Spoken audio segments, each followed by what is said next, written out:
The evening began like any other at Elena Park's small restaurant, Home Flavors. The scent of garlic and pepper filled the air. Soft music played over the hum of quiet conversation. Outside, Sol's neon lights glowed through the glass windows, painting her tables with streaks of blue and pink. Elena wiped her hands on her apron and smiled at her family enjoying their meal. Her little restaurant was her pride. 2 years of struggle, 2 years of debt, 2 years of hope. She had come to Seoul with nothing but a box of recipes from her late mother and a dream to stand on her own. Table 3 wants another round of rice, called Jin, her sous chef and best friend, his head poking out from the kitchen door. Got it, Elena replied, plating the steaming bowl quickly. Everything felt normal. Ordinary. Safe. Until the front door opened, and silence fell. A group of men in black suits entered, their footsteps heavy, their eyes sharp. Conversation stopped mid-sentence. The air grew colder. At their center was a tall man, broad-shouldered, sharply dressed, his black hair combed neatly back. He didn't need to say a word to command the room. Raphael Kwon. The name everyone in the city knew but never said out loud. Whispers rippled through the few remaining customers. Someone dropped their chopsticks. Jin froze behind the counter, color draining from his face. Elena had heard the rumors, that Raphael Kwon owned half the city's underground empire, that his word was law, that those who defied him simply vanished. And now he was here, standing in her restaurant. Elena forced a steady breath. Good evening, she said, stepping forward with the menu in hand. Welcome to Home Flavors. Raphael's eyes lifted slowly to hers. They were dark, calm, and far too observant, like he was dissecting her soul without a word. Sit, he said to his men, his voice low and smooth. Then, without looking at the menu, he said, bring me what you're proud of. No please. No question. Just command.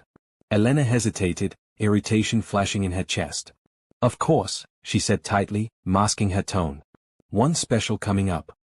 Back in the kitchen, Jin whispered harshly, do you know who that is?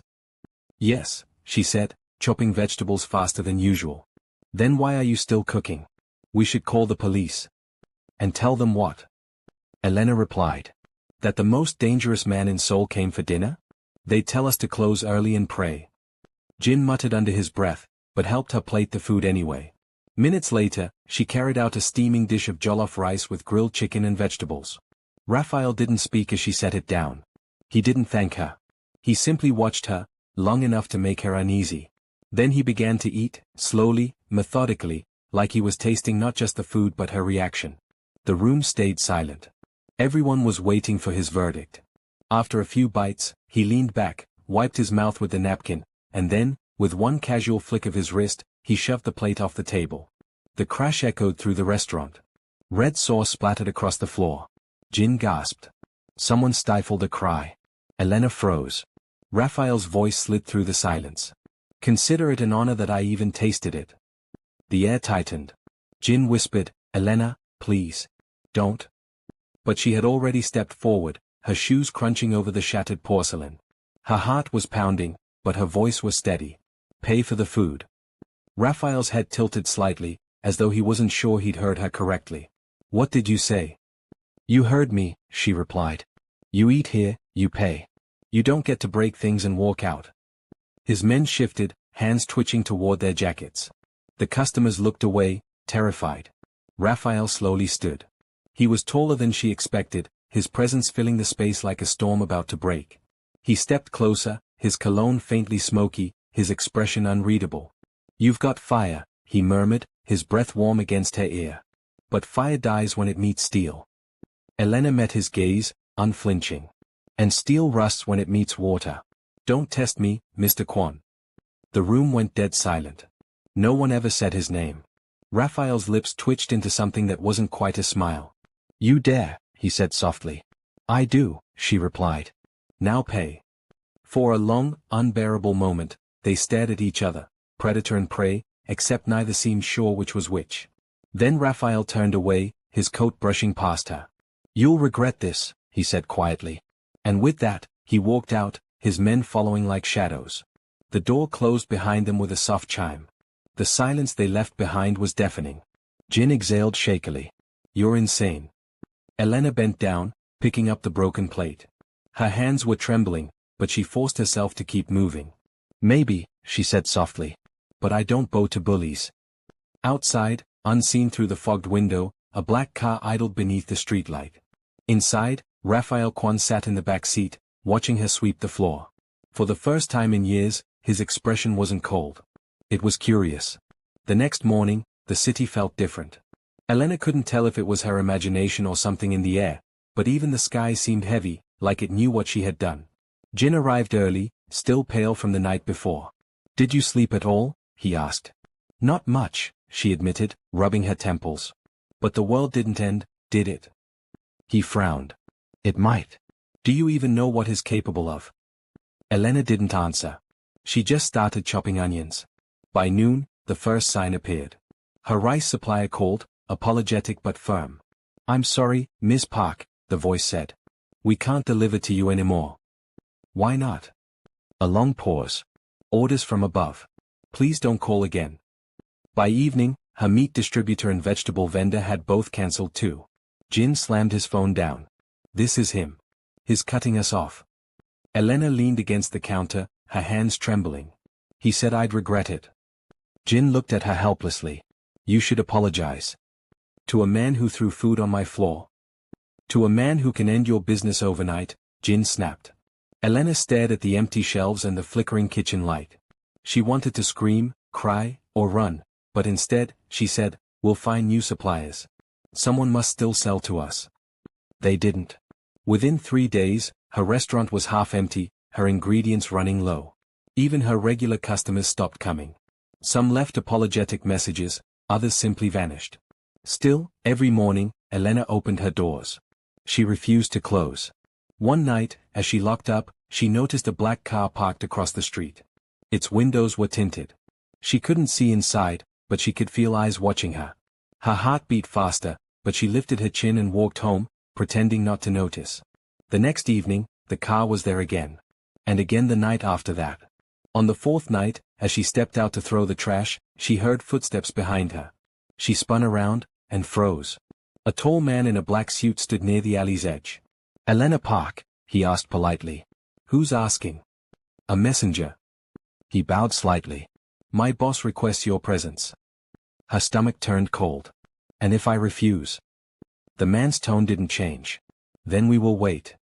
"Tell your boss," she said tightly, "that if he wants to see me, he can come here himself." For the first time, the man hesitated, maybe surprised. Then he nodded. "As you wish." He returned to the black car, and it drove away. Elena stood in the empty street long after it was gone. Her hands were cold, but her spirit burned. The next morning, she arrived at her restaurant early, only to stop dead in the doorway. The windows were smashed. Glass littered the floor. Tables overturned. Red spray paint covered the walls, strange symbols she didn't recognize. Jin arrived minutes later, his face crumpling. "Oh no, oh no." He grabbed a broom, trembling. "We should close. Elena, please. This isn't worth dying over." Elena looked around at the wreckage, her dream, her pride, everything she'd built, destroyed. Her chest ached. Tears stung her eyes, but she refused to let them fall. Instead, she picked up the broom. "We clean up.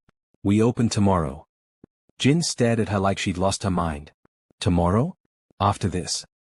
"Because if I don't open," she said quietly, "then he wins." They worked through the night. When Jin finally left, exhausted, Elena stayed behind, scrubbing the last traces of red paint from the wall. The sound of her rag against the surface echoed in the empty room. Then the door opened. She froze. The hair on her neck stood up. Slowly, she turned. Raphael Kwan stood in the doorway. Alone. No guards this time. He stepped inside, his polished shoes clicking softly against the floor. The overhead light cast his shadow long and sharp. "Come to see if I've given up?" she asked, voice flat. He looked around at the half-cleaned walls. "Not yet," he said, almost sounding impressed. "Don't pretend you had nothing to do with this," she snapped. "You wanted to scare me." He studied her for a long moment. "I wanted to see if you'd break." "Well," she said, tossing the rag aside, "I didn't." A faint smile touched his lips. "I see that." He took another step closer. "You don't fear me." Elena swallowed. "Maybe I do," she said. "But I won't let it rule me." Something flickered in his expression, amusement, maybe admiration. "You're either brave," he murmured, or very foolish? Maybe both. He chuckled softly, the sound low and genuine. Do you know, he said, how long it's been since someone dared to speak to me like that? Elena crossed her arms. Maybe that's your problem. His eyes met hers, dark, searching, unreadable. Then, slowly, he smiled. You're fire, Elena, he said quietly. And I've been cold for far too long. He turned and walked out, the door closing gently behind him. Elena stood frozen, her heart pounding. She had expected anger, maybe destruction, but what she saw in his eyes terrified her more. Because it wasn't hate. It was fascination. The morning after Raphael's visit, Saul's winter sun glowed pale through the frosted windows of Home Flavors. Elena brewed coffee, the smell of roasted beans filling the empty space. She hadn't slept much, her mind kept replaying his voice. You're fire, and I've been cold for far too long. She told herself it meant nothing, that it was just another trick meant to unnerve her. Still, when she touched the rag he had stepped past the night before, her pulse jumped. She hated that reaction. Jin arrived late, eyes shadowed. You should have called me. What if he came back? He did, Elena said simply. He just talked. Jin stared at her like she'd lost all sense. Talked? Elena, that man doesn't talk. He commands.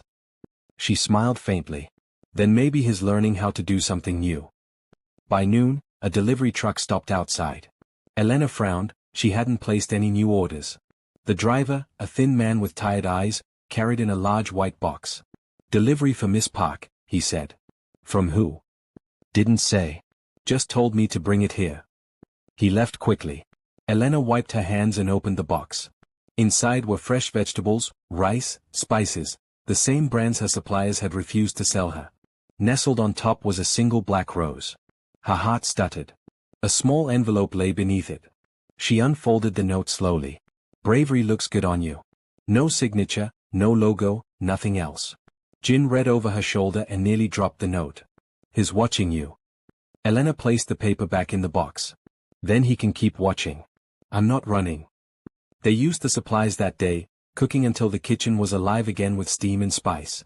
For the first time in a week, customers trickled back in. Some came out of loyalty, others out of curiosity. Everyone had heard whispers about the woman who stood up to Raphael Kwan. That night, as Elena closed up, she noticed something through the window. Across the street, under the dull orange glow of a street lamp, stood a man in a long black coat. He didn't move. He didn't speak. He just smoked slowly, the ember of his cigarette flickering in the dark. She recognized the stillness of his posture instantly. Raphael. For a long moment, they stared at each other through the glass. Then he dropped the cigarette, crushed it under his shoe, and walked away without a word. Elena's chest felt tight. She locked the door, checked it twice, and went home. Yet even when she climbed into bed, she felt his presence lingering, like the smoke still curled somewhere in her lungs. 2 days passed. Business improved slightly, but her nerves didn't. Each morning, a new black rose appeared outside the restaurant door, always fresh, always alone, no note. Jin wanted to throw them away. Elena didn't. She left them in a glass jar by the register. They were a warning, yes, but also proof she hadn't bowed. One evening, while counting cash at the counter, the phone rang. Home Flavors, this is Elena. A pause. Then his voice, smooth, low, unmistakable. You didn't like the flowers? Her fingers tightened around the receiver. You think scaring me with roses will make me grateful? Scaring you? He chuckled softly.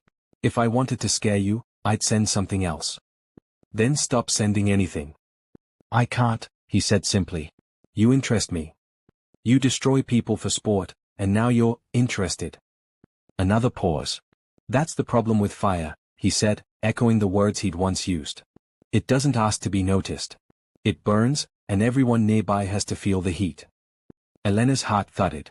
You think you can just watch me until I fall in line? I think I'll keep watching until you stop pretending you're not watching back. The line went dead. She stood there for a long moment, the phone still in her hand. Outside, headlights flashed briefly, then disappeared into the night. A week later, Seoul was drenched in rain. Water raced down the windows like melting glass. Inside the restaurant, the light was dim and golden, reflections shimmering across the tables. Despite the weather, Elena worked steadily. She pretended not to notice the unfamiliar customers who came and left too quickly, or the car that lingered near the curb each night. Around 9, the front door opened. Her breath caught.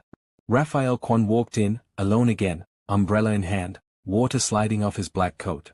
He shook off the rain, his eyes scanning the room until they found hers. Every sound in the restaurant faded. He approached the counter slowly, the click of his shoes sharp against the wooden floor. "Miss Park," he said in that quiet voice that always felt too close, even when he was standing meters away. "I hear business is recovering." Elena folded her arms. "What do you want, Mr. Kwon?" "To eat," he said simply. "You told me I had to pay if I wanted your food. I've come to pay." Her lips parted slightly. "You expect me to serve you after what you did?" He smiled faintly. "You still opened your doors, didn't you?" She wanted to tell him to leave, to throw him out, but something in his eyes stopped her. It wasn't arrogance this time, it was curiosity, like he was waiting for her to surprise him again. "Fine," she said finally. "Sit wherever you want."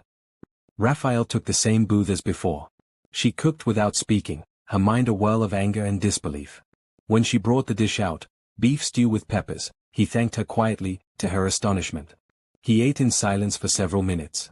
Then he said, without looking up, "I destroyed your supplies because I wanted to see if you'd give up." She froze. "You admit it?" He set his spoon down carefully. "I don't hide my sins." Her voice trembled with fury. "Do you get pleasure from ruining people's lives?" "Only those who challenge me." "Then why not finish the job? You already broke my windows, scared my staff." He cut her off.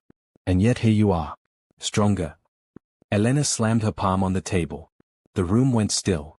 "You don't get to play philosopher after you burn someone's house down." Raphael leaned back, unbothered. "I didn't burn it. I tested its foundation. And it's still standing." Their eyes locked. Neither looked away. "You don't know what real strength is," she said. "You buy fear, not respect." "Respect is fear, polished with menace," he murmured. Elena shook her head, exhaling sharply. "You're impossible." He smiled faintly. "And you're fascinating." She turned to leave, but his next words made her stop. "I never meant to hurt you personally." She laughed bitterly. "Then what was this? An experiment?" "Maybe," he said softly. "Or maybe I just wanted to see if there was someone in this city who'd look me in the eyes without trembling." Elena faced him again, anger and confusion battling in her chest. "And now that you've found one?" "Now," he said, rising slowly, "I don't know what to do with her." The rain outside grew louder. He stepped closer until only the width of the table separated them. "You should hate me," he said quietly. "Most people do." "Maybe I do," she whispered. "But I don't fear you." A long silence stretched between them. Then, for the first time, she saw something flicker behind his composure, loneliness, sharp and unguarded. He reached into his pocket, took out a folded envelope, and placed it on the table. "That's for the damages," he said. "Repairs, supplies, whatever you need. I don't want your money." "Take it anyway." "Why?" His gaze didn't waver. "Because I owe you." She hesitated, unsure whether to throw it back or thank him. Before she could decide, he turned toward the door. As he opened it, she said, "Raphael." He paused. "If you really wanted respect," she said, "you'd try earning it." He looked over his shoulder, the faintest hint of a smile curving his lips. "Then perhaps you'll teach me how." And he left. That night, Elena locked up early. Rain drummed against the windows as she counted the cash register. When she opened the envelope he'd left, she expected stacks of money. Instead, there was a single check, and another note. "I don't destroy what I admire." Her throat tightened. She folded the note and tucked it away, refusing to let herself feel anything. But when she walked home through the rain, she couldn't stop replaying his words, his eyes, the strange sincerity behind them. At her apartment door, she paused. Across the street, the same black car idled again, headlights dimmed. She stared at it for a long moment, then whispered into the night, "I'm not yours." The car didn't move. But deep down, she wasn't sure if she was telling him, or herself. Days slid into a strange rhythm. Every morning Elena opened Home Flavors at 7 sharp, every evening she closed it alone. The city moved around her like a restless sea, but she felt watched, as if invisible eyes followed her through every motion. Customers came and went, though not like before.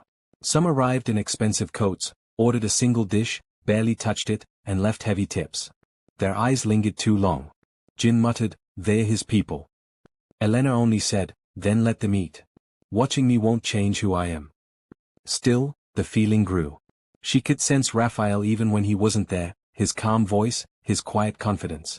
It had been 2 weeks since his last visit, and part of her hoped he was gone for good. But another, smaller part, wondered if he would return.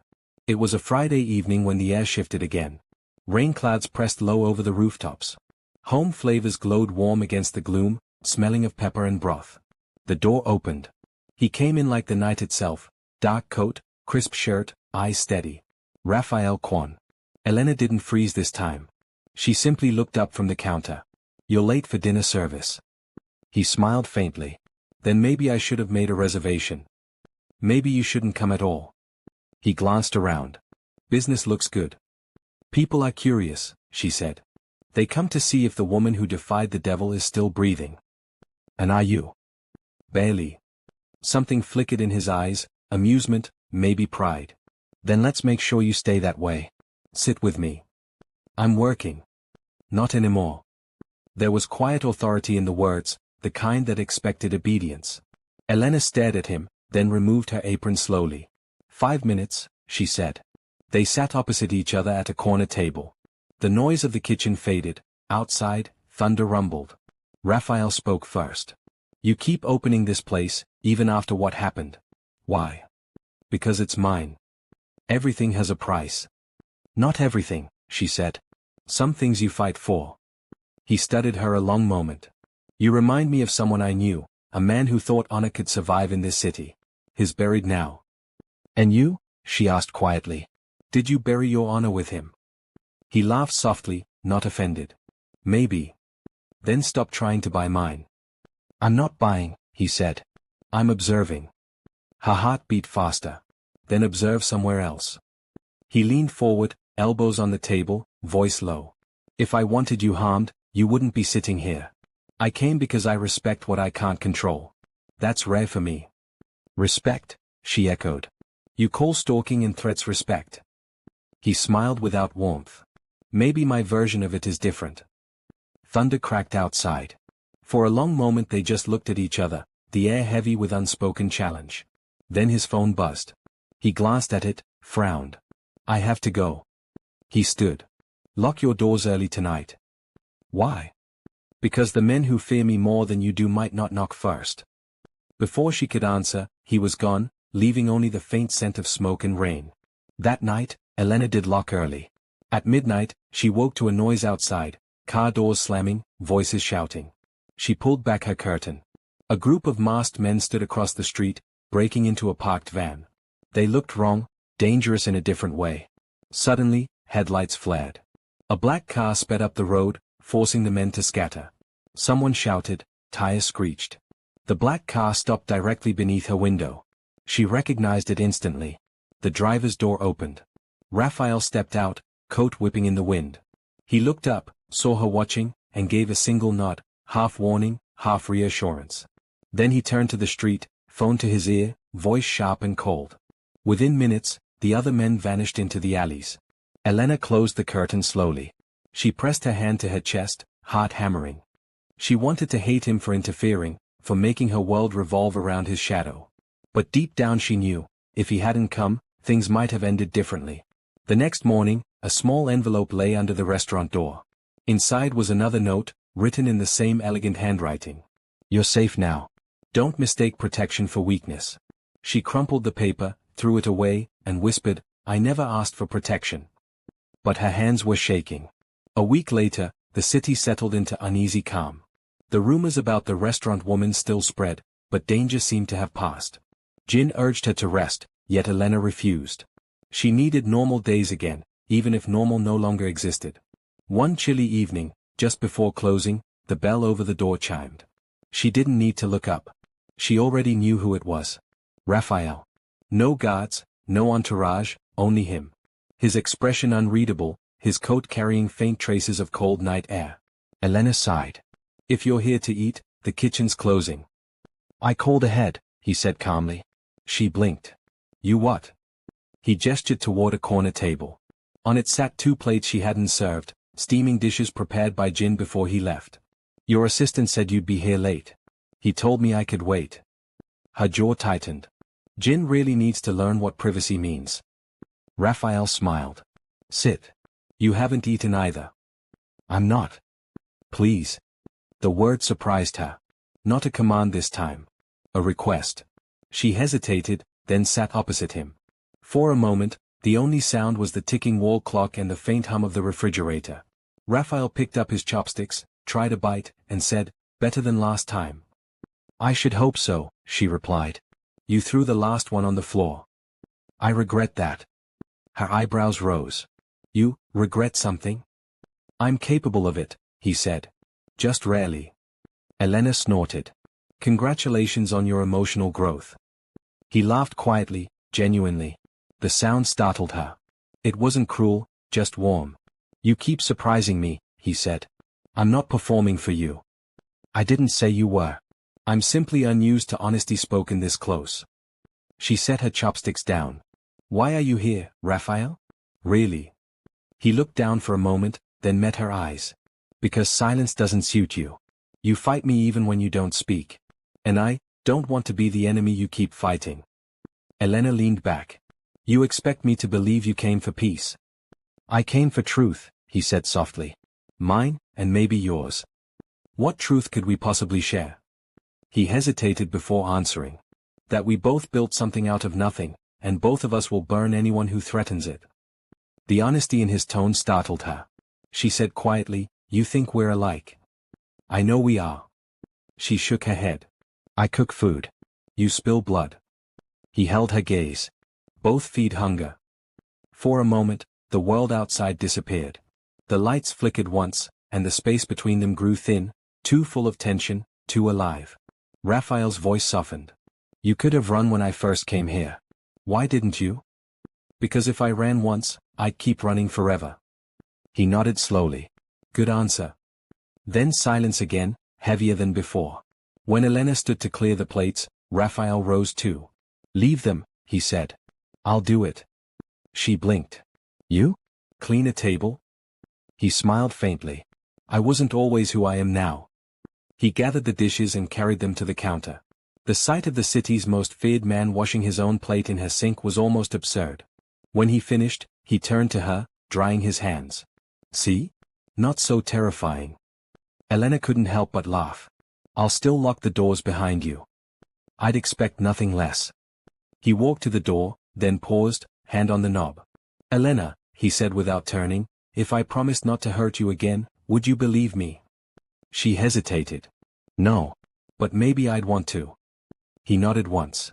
"That's enough for now." Then he left. After he was gone, Elena stood alone in the quiet restaurant. The air still carried his scent, warm and faintly smoky. On the table where he'd sat, she found another folded note beneath the plate. "You make me remember the man I might have been." Her throat tightened. She should have torn it apart, but instead she tucked it into the drawer beside the others. Outside, snow began to fall over Seoul, soft and slow. Elena turned off the lights and watched the flakes drift through the glow of the street lamps. For the first time, she wondered if the fire between them would destroy them both, or light the way out of the dark. Winter deepened, Seoul turned silver under frost. Elena worked later each night, trying to pretend her life was normal. She wiped counters, balanced accounts, filled the silence with soft radio songs. Yet she could never shake the feeling that the world was watching through the glass. Sometimes she caught glimpses of black coats outside. Sometimes a customer's glance lingered too long. It wasn't constant, just enough to remind her that Raphael Kwan's name still circled her life like a storm cloud that refused to move on. One evening, while she was closing, a delivery truck stopped out front. Two men stepped out carrying crates stamped with a supplier's logo she didn't recognize. "We have your order," one said. "I didn't order anything," she replied. "Paid in advance," he answered, setting the boxes inside before she could stop him. They left before she even found her voice. Curious, she opened one crate. Inside was everything her restaurant had been missing.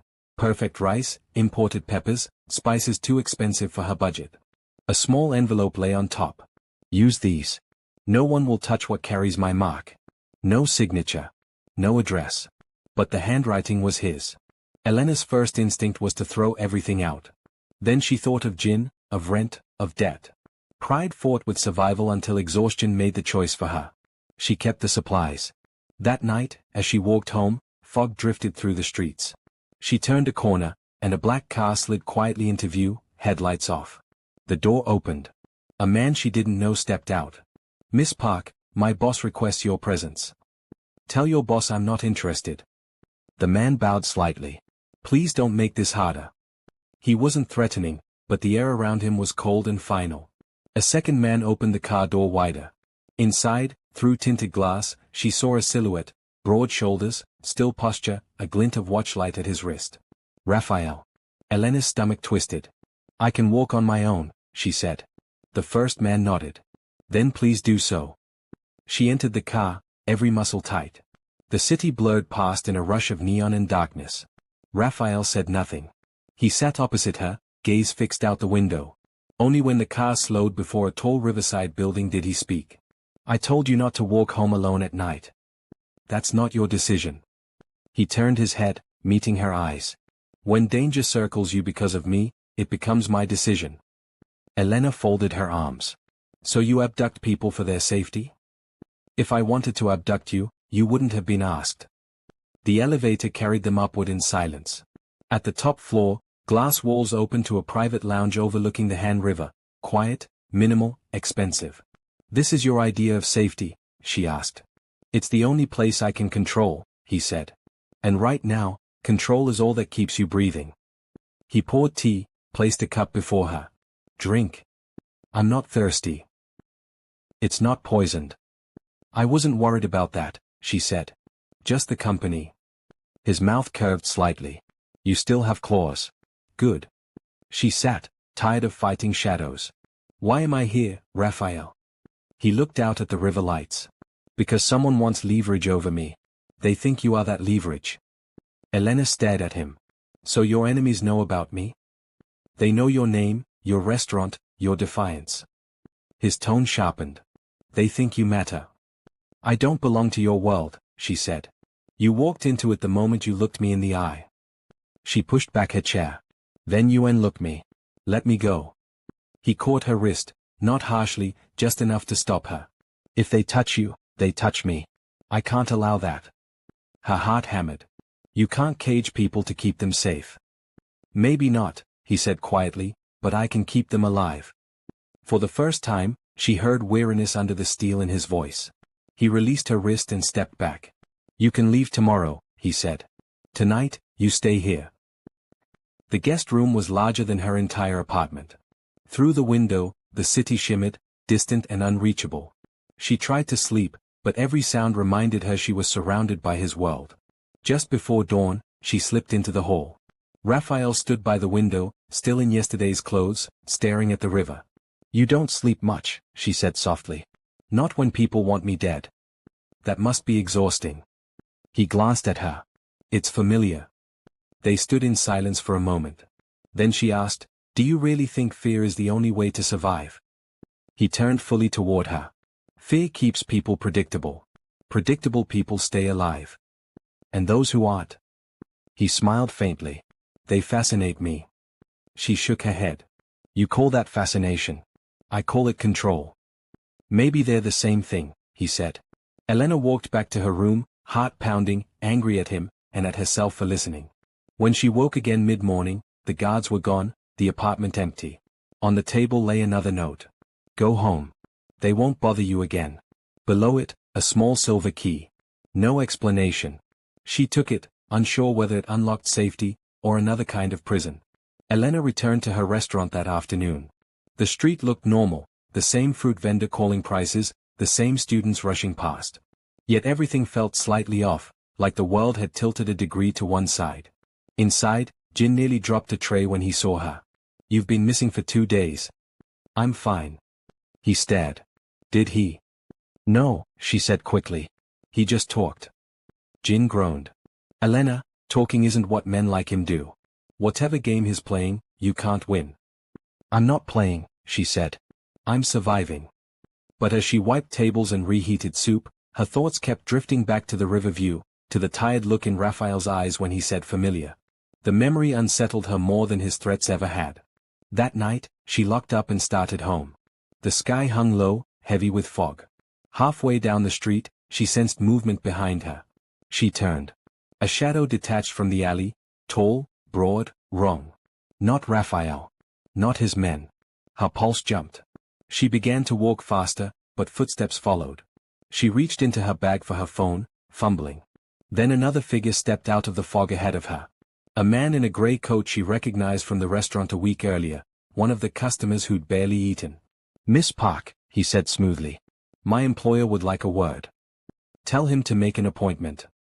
"I'm afraid this isn't a request." She spun to run, only to see the second man behind her. Panic clawed up her throat. Then headlights flashed. A car skidded between them, doors flying open. Raphael stepped out first. "I warned you," he said, voice cold as steel. The two men froze. One muttered something in another language and ran. The other hesitated until Raphael's hand flicked, a silent order. His bodyguard moved faster than Elena could see, dragging the man into the car's back seat. The door slammed. Raphael turned to her. "Are you hurt?" "No," she whispered. "But you, how did you?" "I keep track," he said simply. "You think I'd let you wander without eyes on you?" The admission hit her harder than the fear. "So you are stalking me?" He stepped closer. "Protecting. Same difference." "No," he said. "Protection ends when the danger does. Obsession doesn't." Her breath caught. "Then which is this?" He didn't answer. The silence between them was louder than the rain beginning to fall.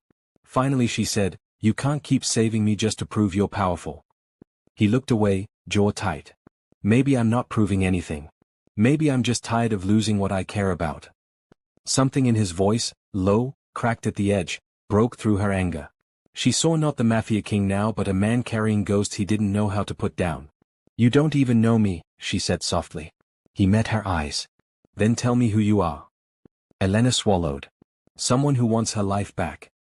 "Then take it," he said. "I'm not stopping you." "You are," she whispered. "Every time you appear, I stop being just me." The rain thickened, running down both their faces. For a heartbeat, neither moved. Then Raphael exhaled. "Get in. I'll drive you home." She hesitated, but cold and exhaustion won. The car ride was silent except for rain on the roof. When they stopped in front of her apartment, he said quietly, "If you ever need me, use the key I gave you." "What does it open?" He looked at her, eyes unreadable. "A door that only opens for you." Before she could ask more, he was gone, the car melting into traffic. Inside her apartment, Elena held the silver key under the light. No markings, no tag. She placed it on the table and sat staring at it for a long time. What kind of man protected someone like a secret he couldn't name? And what kind of woman started to feel sorry for her own captor? She didn't know. But as thunder rolled in the distance, she realized something undeniable. He wasn't the only one caught in the trap anymore. End of chapters 7 and 8. Sure thing, here's the continuation of The Devil's Devotion, chapters 9 and 10, written in the same accessible, cinematic dark romance tone and still safe for all readers. Chapter 9, The Price of Mercy. Snow returned to Seoul before the air could clear of the last storm. The city streets glowed faintly beneath a pale morning sun, thin flakes drifting down like feathers. Inside Home Flavors, the air was warm again, full of steam and the faint rhythm of knives against boards. Elena moved through the kitchen as if she could erase the last weeks with work, cook enough, scrub enough, forget enough. Jin leaned against the counter, folding napkins. "You haven't talked about that night," he said quietly. "There's nothing to talk about." "You came back shaking." "I was cold." He watched her for a moment longer, then sighed. "He's not going away, is he?" Elena didn't answer. Her silence was answer enough. That evening, the street outside the restaurant emptied earlier than usual. The weather forecast warned of another blizzard rolling in from the north. Elena closed at 10, bundled in her thick coat, and started down the narrow lane toward her apartment.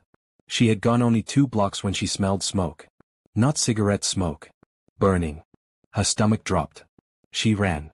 The men followed. She darted between parked cars, feet sliding on ice. Shouts echoed behind her, heavy boots pounding the pavement. A car engine roared from somewhere ahead, tires screeching. Lights exploded across the street. A black SUV cut across her path and stopped so sharply the wind from it nearly knocked her down.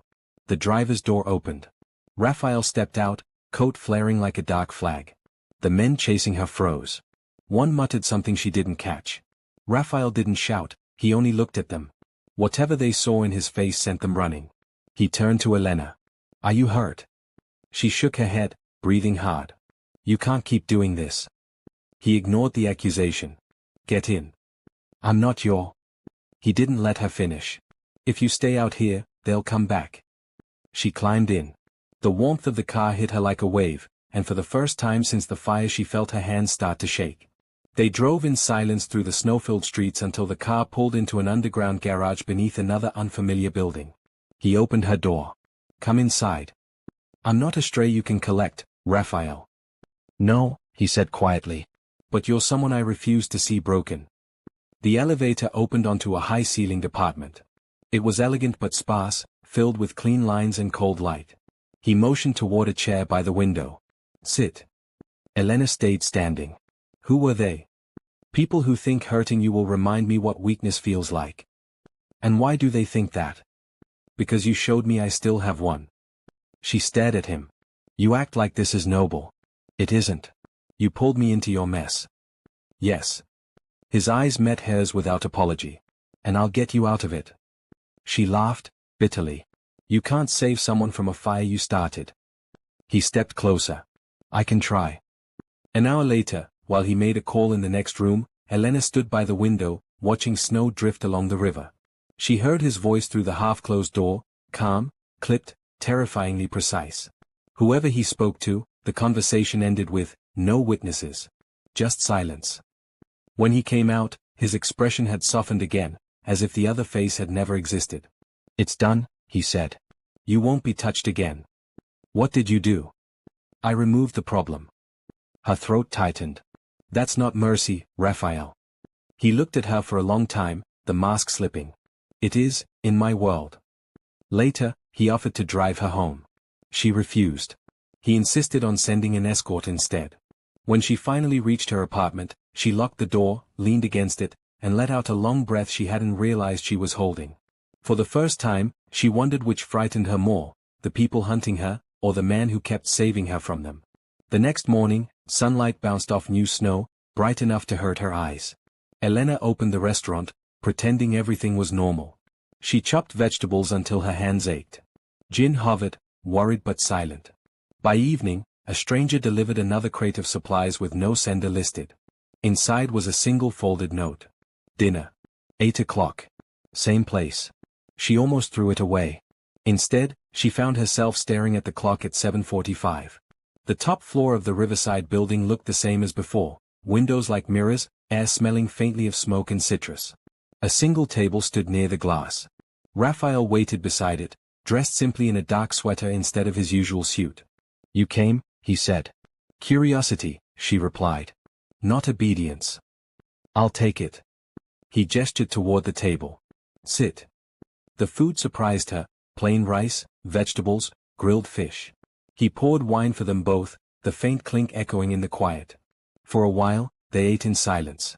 Then he said, when I was 16, I was a messenger for my father's business. One night, rivals came for him. He thought loyalty could be bought, he was wrong. I survived because I hid. Elena looked up. His face was calm, but his hands had tightened on the glass. After that, he continued, I learned that control is safer than faith. I built an empire so no one could make me hide again. And now? She asked softly. Now I find myself hiding in plain sight, from a woman who refuses to fear me. She exhaled slowly. You don't have to make this sound poetic. He smiled faintly. I'm not trying to. I'm trying to understand why I can face guns without flinching but forget how to breathe when you're angry at me. The words caught her off guard. Don't romanticize this, Raphael. You've terrorized people. You've hurt me. I know. Then why tell me any of this? Because you're the only one left I can tell it to. Silence stretched between them, filled only by the hum of the city outside. She saw something in him she hadn't before, weariness, maybe even guilt. It made him look human. You think confession fixes anything? She asked. No, he said. But maybe it stops me from turning colder. Elena pushed back her chair. You can't make me part of your redemption story. I'm not asking you to save me. Then what are you asking for? He stood too, meeting her gaze. Truth. My truth is simple, she said, voice tight. You frighten me. You fascinate me. And I hate that both can be true. Something flickered in his eyes, pain, recognition. Then we're equal. She shook her head. We're nothing alike. Maybe not. But tell me this, when you look at me, do you only see a monster? Elena hesitated. I see someone who's forgotten what it means to be alive. He stepped closer. And you think you can remind me? No, she whispered. I think you want me to. For a long moment, neither moved. Then she turned toward the door. Thank you for dinner, she said quietly. As she reached for the handle, his voice stopped her. Elena. She looked back. If I told you I don't know how to stop this, wanting to see you, needing to know you're safe, would you believe me? She swallowed hard. You're used to getting what you want. I'm not one of those things. Maybe that's why I can't let go. She opened the door. Then learned to. When she left, he didn't follow. But the next morning, when she unlocked the restaurant, she found a single item on the counter, a silver lighter engraved with her initials. No note this time. She stared at it for a long while, then whispered to the empty room, You're losing control, Raphael. But her hands trembled as she put the lighter away. Outside, snow began to fall again, soft, slow, endless. Somewhere across the river, a man stood by a window, watching the same snow, wondering how something so quiet could burn. The new year arrived with biting wind and pale sunlight. By now, the whispers about home flavors had spread through every market lane, the small restaurant that somehow survived the wrath of the city's most dangerous man. Some customers came because they admired her courage, others because they wanted to see the woman who'd tamed the devil. Elena hated that phrase. There was no taming involved, only endurance. She had not seen Raphael for nearly 3 weeks. Each day without him felt both lighter and stranger, like silence after thunder. She tried to convince herself that it meant he'd finally let go. But one cold afternoon, a delivery boy appeared with a sealed envelope. No name on it, just her restaurant's address in neat handwriting. Inside was a single sentence. I am sorry for what my world has done to yours. I would like to explain. Below the words lay a train ticket, to Busan. One way. Jin saw the letter before she could hide it. You're not actually thinking of going, are you? It's just a message, she said. It's a trap. Maybe. But if I ignore him, he'll keep finding other ways to appear. Better to end it face to face. She left at dawn the next morning.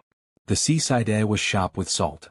The train station in Busan buzzed quietly, but when she stepped onto the platform, she saw him immediately. Raphael stood by a black car, wearing a simple coat, no bodyguards in sight. Thank you for coming, he said. I haven't agreed to anything yet, she replied. I didn't bring you here for business. I wanted to show you something. He drove them up a winding coastal road until the city fell behind. The car stopped beside an old temple ruin overlooking the ocean.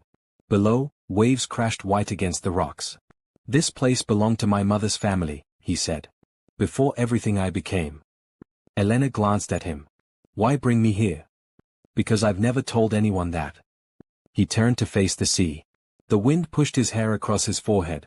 The hard lines of power slipped from his face, replaced by something rawer. When my father died, I buried him with his enemies' names carved into his tomb. I swore no one would ever control me again. But I didn't realize control is just another kind of prison. She studied him carefully. And you think telling me this frees you? No, he said. But maybe it frees me from silence. The wind howled through the ruins. For a long while they stood without speaking. Then Elena said quietly, You hurt people to keep that silence. Yes. And you're still hurting them. He nodded once. But not you. Not anymore. Elena took a step closer. You can't erase what's already been done, Raphael. You can only choose what comes next.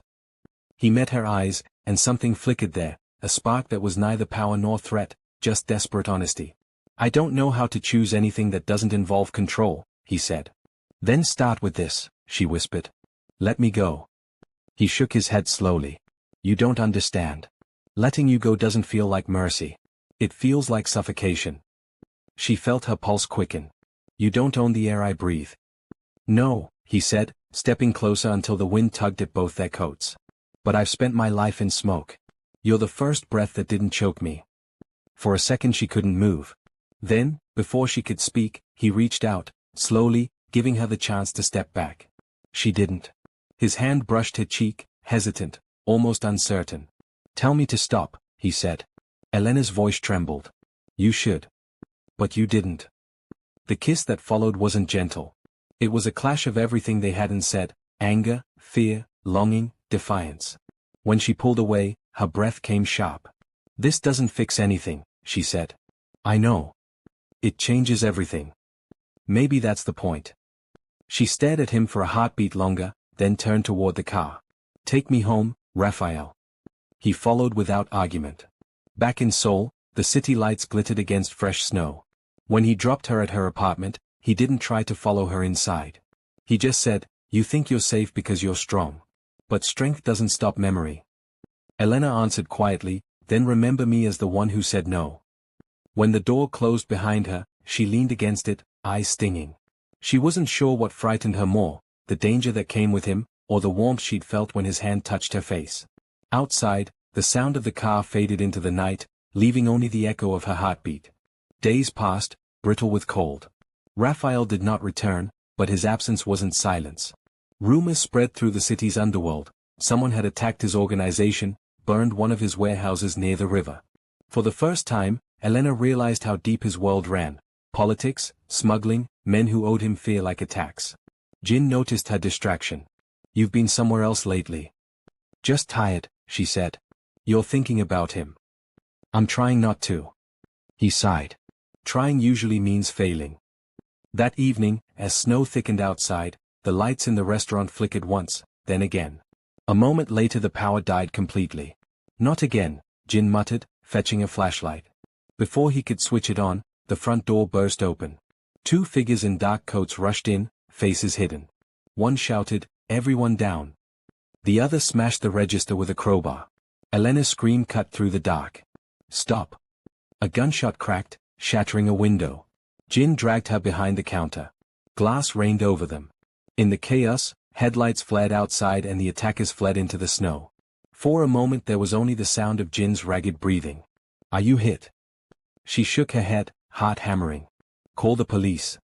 But before he could, a low rumble filled the street: engines, multiple cars. Through the broken window she saw black SUVs sliding to a stop. Men in suits spilled out, moving with precision. At their center, Raphael. He didn't knock. He pushed through the ruined door, eyes burning. "Where are they?" "They're gone," she said. "Raphael, don't." He was already on his phone. "Find them. Every last one." "Stop," she shouted. "You can't answer blood with more blood." He turned to her, fury tightening his face. "They could have killed you." "They didn't. Because I got here first." The weight of his voice filled the shattered restaurant. For a moment, even his guards hesitated. Then he saw her expression, half anger, half fear, and something inside him broke. He dismissed his men with a curt gesture. When they were gone, silence settled again.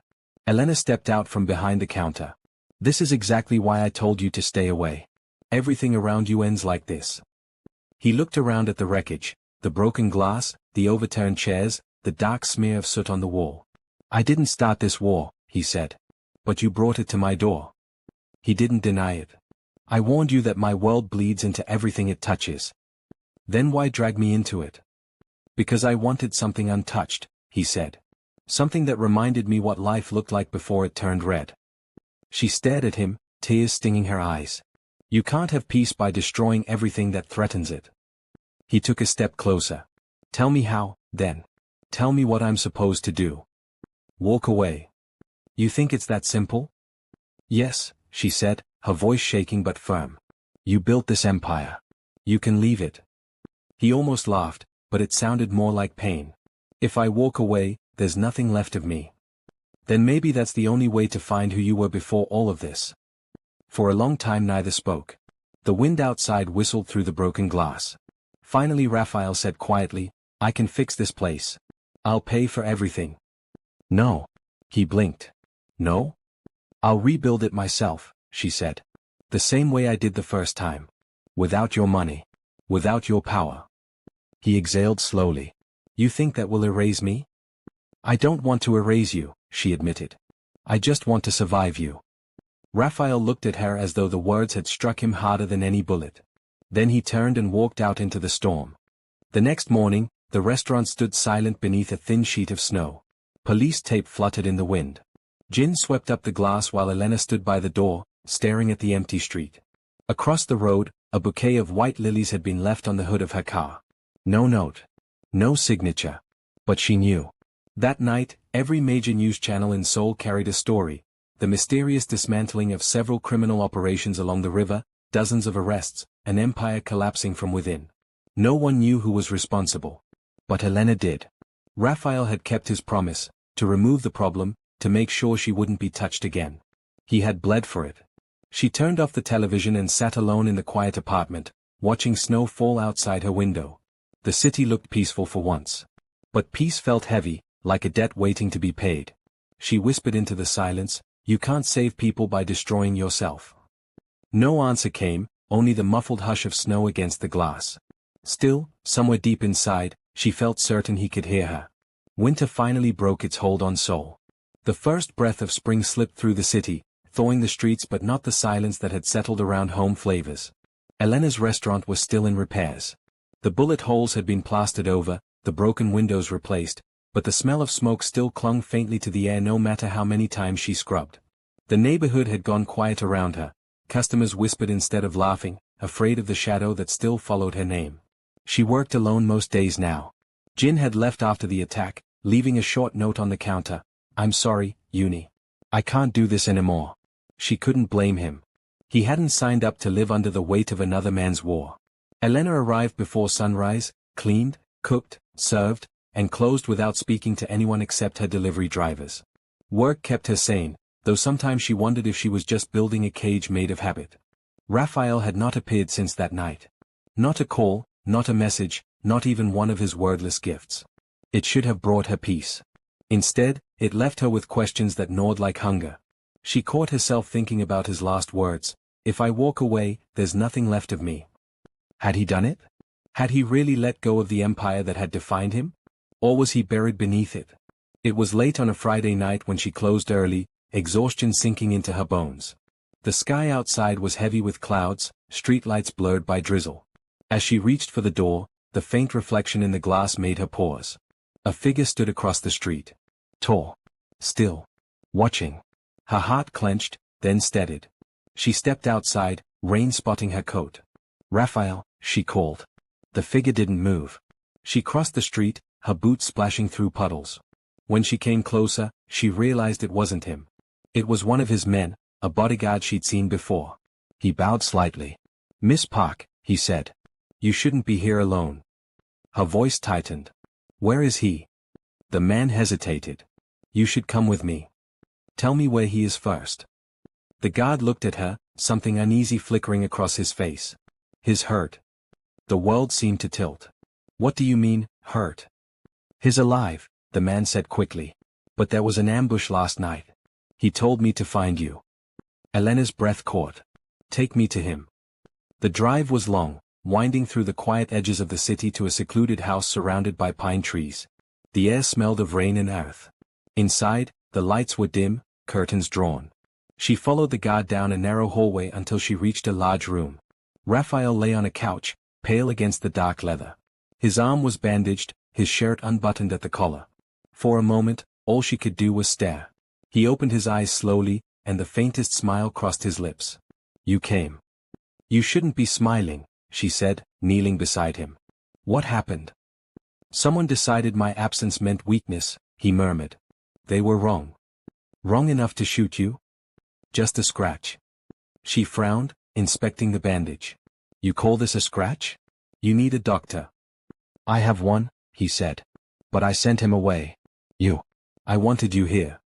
Elena sat back, frustration mixing with something she couldn't name. "Why me?" "Because when I open my eyes and see you, I remember what I'm fighting for." Her throat tightened. "You promised you'd stop fighting." "I tried," he said quietly. "But the world I built doesn't disappear when I turn my back. It bleeds until I clean it up." "You don't have to clean it alone." He gave a soft, humorless laugh. "You don't know what that means in my world." "Then let me learn," she said, surprising herself. If I'm already living with the consequences, I should at least understand them. He turned his head to look at her fully. You'd hate what you see. Maybe, she said. But I'd rather see it than pretend it isn't there. For a long moment, silence filled the room. The rain outside softened to a whisper. Finally, he said, stay until morning. She hesitated, then nodded. Just until morning. Elena made tea from the kitchen and returned to find him half asleep. She placed the cup on the table beside him. Drink this when you wake, she said softly. As she turned to leave, his voice followed her. Elena. She looked back. Every time you walk away, I forget how to breathe. She shook her head. You can't build your life around me. I already did. She wanted to argue, to tell him he didn't understand what he was saying. But then his eyes closed, exhaustion pulling him under. She stood there for a long time, watching him breathe, feeling the fragile rhythm of his chest rise and fall. Somewhere deep inside, she understood that this strange, dangerous tenderness, was something neither of them knew how to survive. Morning broke gray and heavy. The rain had stopped, but the world outside felt washed clean, raw at the edges. Raphael woke slowly, his usual calm replaced by a weariness that made him look younger, almost vulnerable. Elena handed him a cup of tea. You should see a real doctor, she said. He sipped it, wincing. If I see one, the city will know I'm alive. I can't afford that yet. So you'll hide forever? Until the rest believe I'm dead, he said. It's the only way to end this without another war. She sat across from him, folding her hands in her lap. And then what? You disappear? Pretend you never existed. If it keeps you safe, yes. Don't make me your excuse, she said. You don't get to call this love if it's just guilt in disguise. He looked at her sharply, then smiled faintly. Always fire, even in the morning. This isn't fire, she said. It's fear. He leaned back, closing his eyes. You think I don't feel fear? I think you bury it until it turns into violence. He opened his eyes again, studying her. You sound like someone who knows me too well. Someone has to, she said. For a moment, the air between them shifted, not anger now, but understanding. Then he said quietly, when I built this empire, I told myself I was doing it for control. But maybe I was just afraid to be powerless again. You make me remember that power means nothing if you have to stand alone. Elena's voice softened. Then stop standing alone. I can't bring you into this. You already did. He sighed, setting the cup down. You deserve a normal life. Peace. Laughter. None of which exist beside me. Maybe I don't want peace, she said. Maybe I want truth. He reached across the table, fingers brushing hers. The truth is I would burn the world if it touched you. She pulled her hand away gently. And that's exactly why you have to stop. Later that day, she helped him dress, fastening the buttons of his coat while he leaned against the wall, still weak but stubborn. You shouldn't be moving yet, she said. Someone has to sign the papers that end all this. What papers? He gave a faint smile. I'm dismantling what's left of the organization. Selling everything that can be sold, dissolving what can't. By the time I'm done, Raphael Kwan will only exist in stories.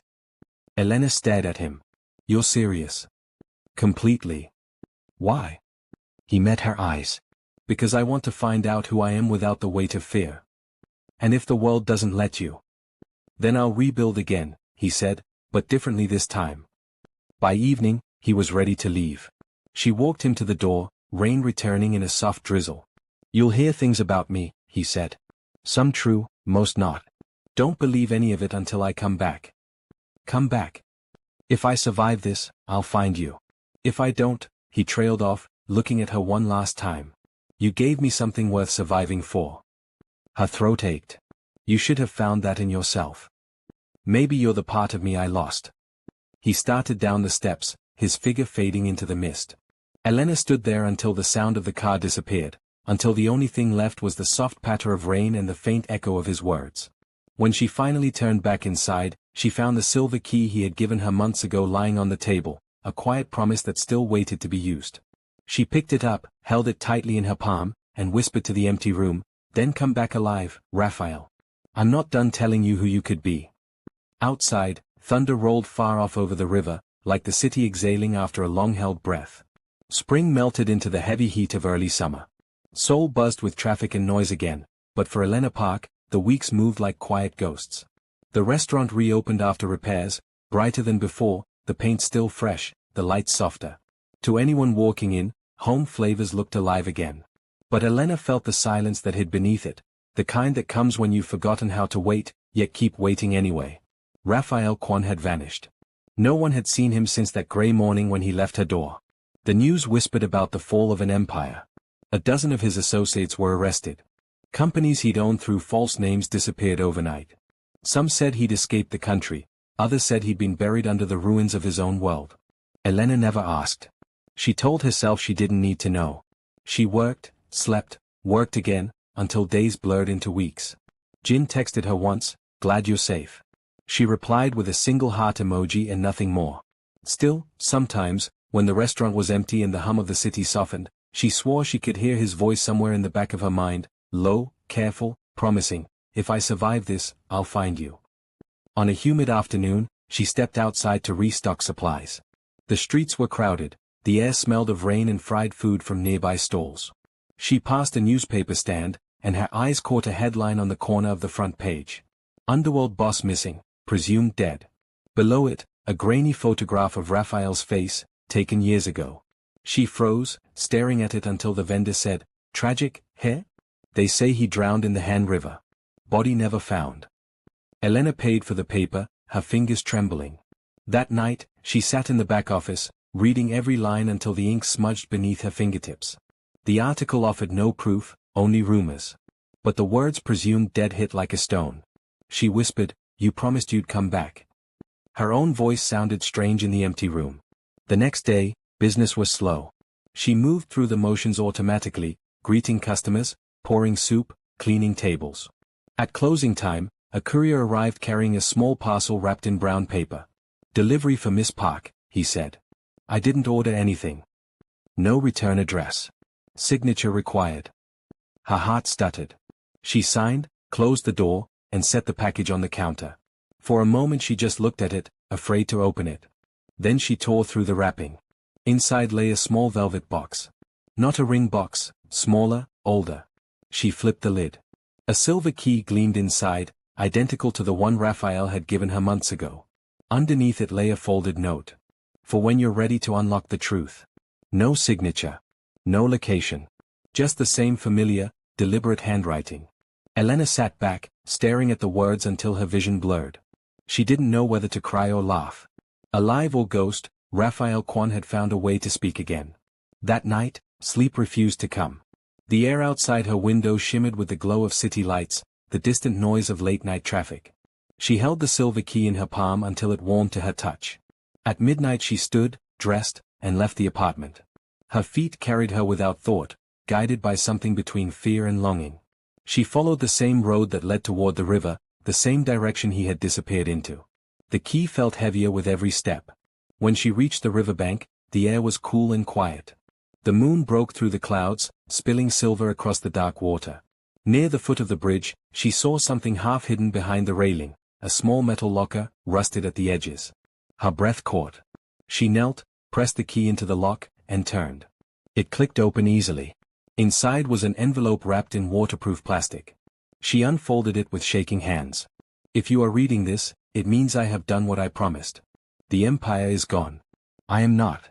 When the world forgets my name, I will return for yours. Until then, live." Beneath the words was a small photograph, taken from across the street, laughing with Jin months ago. The edges were worn as if carried in a pocket too long. Elena pressed the letter against her chest. For the first time in months, she let the tears come. Not from fear, but relief. Because she finally believed he might be alive. She whispered to the river, "Then I'll wait."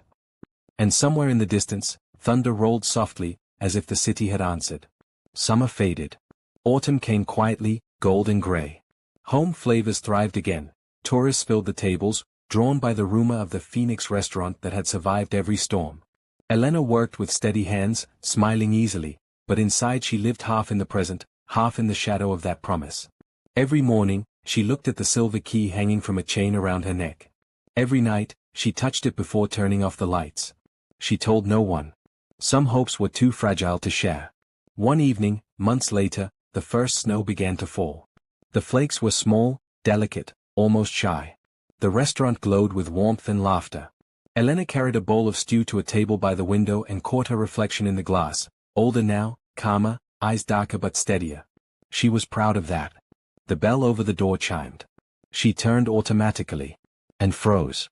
He stood in the doorway, snow dusting his shoulders, hair slightly longer than before, eyes the same dark calm that had haunted her dreams.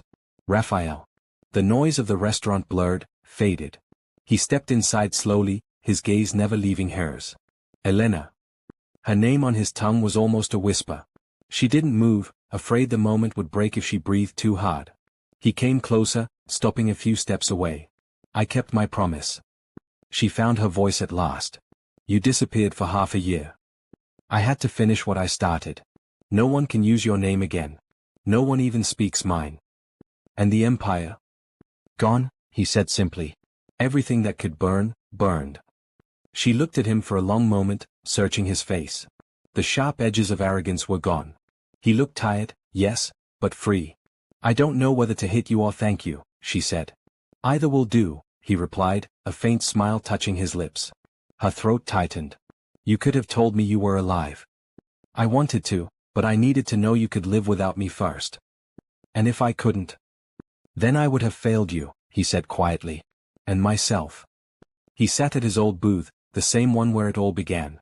She brought him food without asking. Neither spoke while he ate. When he finished, he leaned back, watching her. This place, he said, feels different now. It is, she answered. So am I. I can see that. She met his eyes. What are you here for, Raphael? Another apology? Another promise? He shook his head. No. Just honesty. And what's honest now? That I came back because I didn't want to win without you knowing I could lose. Elena stared at him, unsure how to reply. The simplicity of the words hit harder than any declaration could. She realized then that he wasn't here to conquer anything. He was here because, for the first time, he didn't have to. She whispered, You're not the same man. No, he said. You burned the rest away. Outside, the snow thickened.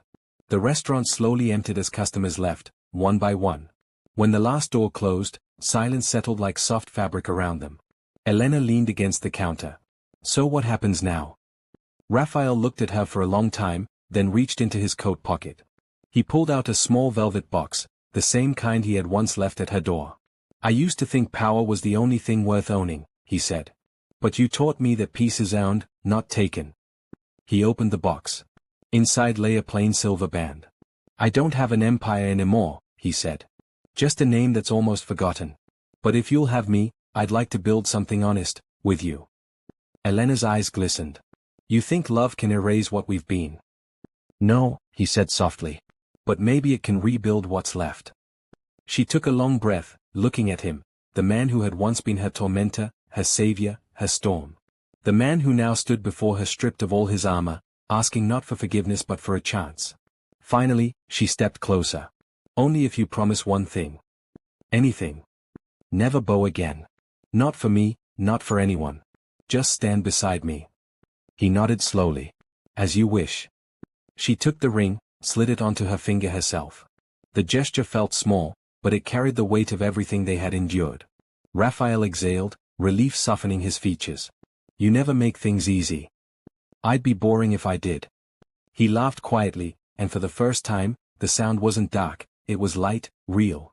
She smiled back, and in that moment, the years of fear and fire finally settled into something gentler.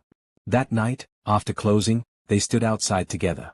The city glowed white under falling snow. Raphael reached for her hand.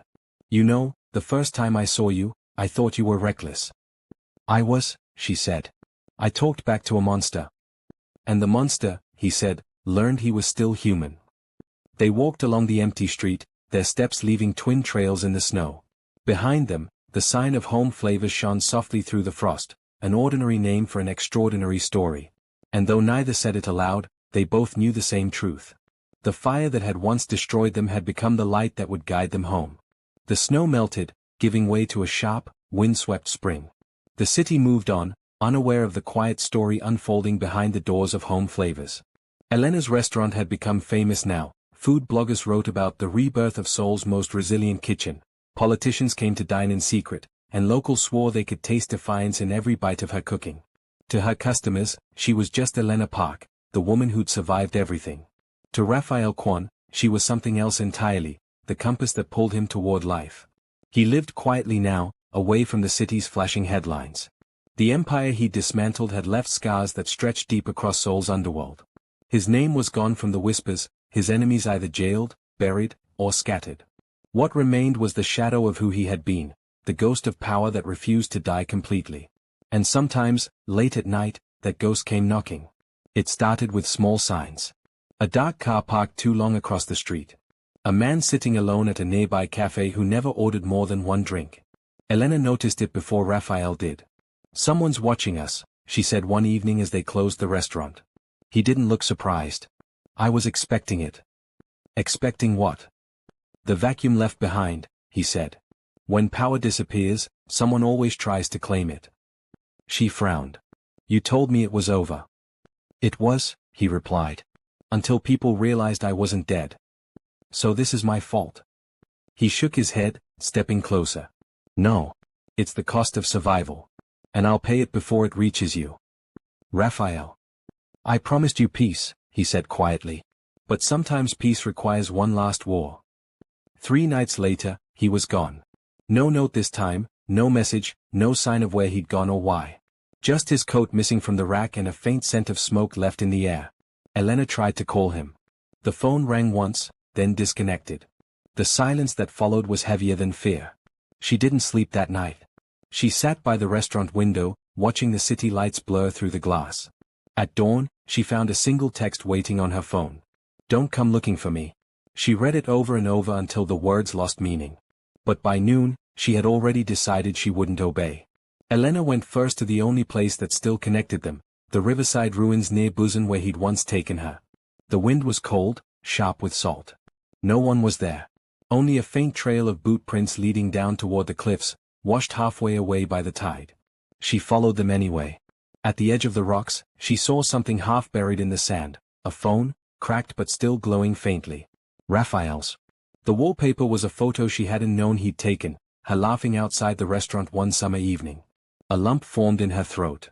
Before she could move, a voice came from behind her. "You shouldn't be here, Miss Park." She turned. The man standing there wore a dark coat, his face hard and expressionless. She recognized him instantly, one of Raphael's former lieutenants. "Where is he?" she demanded. The man sighed.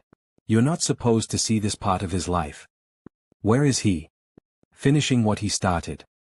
Elena's pulse quickened. "That's not an answer." The man hesitated. "He went to meet what's left of the old council, the ones who refused to let go. He meant to walk in alone, end it quietly. But there's nothing quiet about men like them." Her stomach twisted. "How long ago?" "Last night." She turned to run, but he caught her arm. "You can't follow him." "I already have," she said. And she tore free. The old warehouse district by the docks was nearly deserted. Smoke curled from one of the buildings, thin but steady. Elena's heart pounded as she approached, the air thick with burnt metal and salt.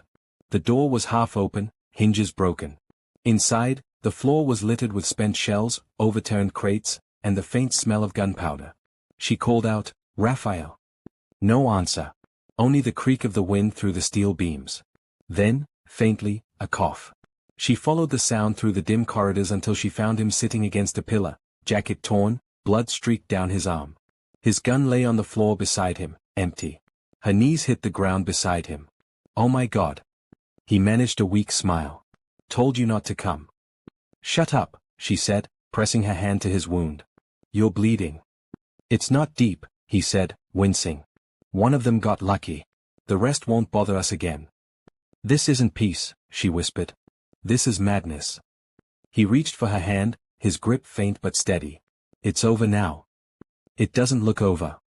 "Because you're still crying." She blinked, realizing she was. "You can't keep doing this, Raphael." He smiled faintly. "Then stop me." She glared at him through her tears. "I just might." They stayed there until dawn, waiting for the sirens to fade and the world to feel safe again. When the first light touched the river, Raphael finally stood, leaning on her shoulder. Let's go home, she said. He looked at the burning warehouse behind them, the smoke curling into the morning sky. It was never my home. It could be, she said quietly. If you let it. He looked down at her, eyes dark but softer than she'd ever seen. Then lead the way. And together, they left the ruins behind. It took weeks for the city to forget. Police reports called the incident an internal dispute among remaining criminal factions. No names were released. No one came looking for Raphael again. It was as if the world had collectively agreed to pretend he had never existed. Elena didn't correct them. She focused on rebuilding, again. This time, not because she needed to survive, but because she wanted to create something worth living for. Home Flavors became not just a restaurant but a gathering place for strangers who needed warmth, for people who'd lost something and were trying to begin again. Raphael helped quietly, always in the background. He repaired the lights, handled the deliveries, and learned how to cook under her impatient instruction. He burned his first 3 attempts at rice, earning a rare laugh from her that made him grin like a boy. "You're terrible at this," she said, shaking her head. "I'm improving," he replied. "At what?" "Patience," he said, and the look in his eyes made her heart skip. Months passed. Summer came again, bright and full of noise. The city felt different now, cleaner somehow, as if time itself had chosen to forgive.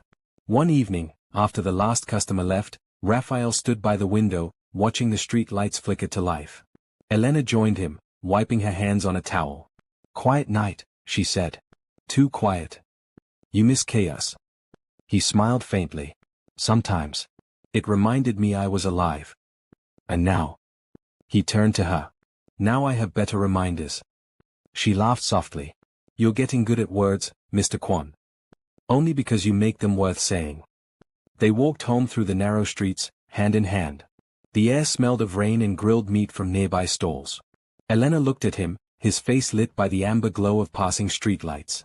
For the first time, she saw no trace of the man who had once ruled by fear, only the one who had learned how to live without it. When they reached her apartment, he hesitated. "What?" she asked. He looked up at the night sky. "I've been thinking about leaving." Her chest tightened. "Leaving?" "Not for good," he said quickly. "Just far enough to finish what's left undone. Some of the people I freed from the old system, they need help starting again. I can do that." "And you were going to tell me when?" "Now," he said simply. "Because I wanted you to understand, it's not running away this time. It's finally walking forward." Elena looked at him for a long moment, then nodded slowly. "And when you're done?" "I'll come back," he said. "Not as a shadow. As a man who finally deserves the life you offered me." She reached into her pocket and pulled out the silver key that still hung from her necklace. "Then take this back. For your next door." He closed his hand around it, smiling. "You still believe in keys?" "I believe in choices," she said. "This time, you have one." He leaned in, kissed her forehead gently. "You've always been mine." "No," she said softly. "Now we belong to ourselves." Weeks later, he was gone again, this time with no secrecy, no violence, just a quiet departure at dawn. Elena stood at the window as he walked down the street, the rising sun spilling gold across his back. She didn't cry. She just smiled. The restaurant opened that morning as usual. Customers came and went. The city moved on. But every evening, when she locked the doors, she'd glance at the sky, knowing that somewhere beyond it, he was building something new. And one day, when the time was right, he'd find his way back, not as the devil who had once ruled the underworld, but as the man who had finally learned how to live in the light. A year later, on the first snow of winter, Home Flavors filled with laughter again. Elena stood behind the counter, wiping dishes, smiling to herself. The radio played an old song she'd almost forgotten. The bell over the door chimed. She looked up. A man stepped in, snow clinging to his coat, eyes familiar as dawn. No guards, no fear, no shadows. "Raphael." He smiled. "I told you I'd come home." Elena set the dish aside, heart steady and full. "Then welcome back." Outside, the snow kept falling, soft, endless, silent. And for the first time, it didn't feel like the end of something. It felt like the beginning. If this story pulled you in, don't just stop here. Hit subscribe, turn on the notification bell, and join me as we dive even deeper into worlds where love defies power, darkness meets redemption, and every ending hides a new beginning. Your next obsession starts with the next episode. See you there.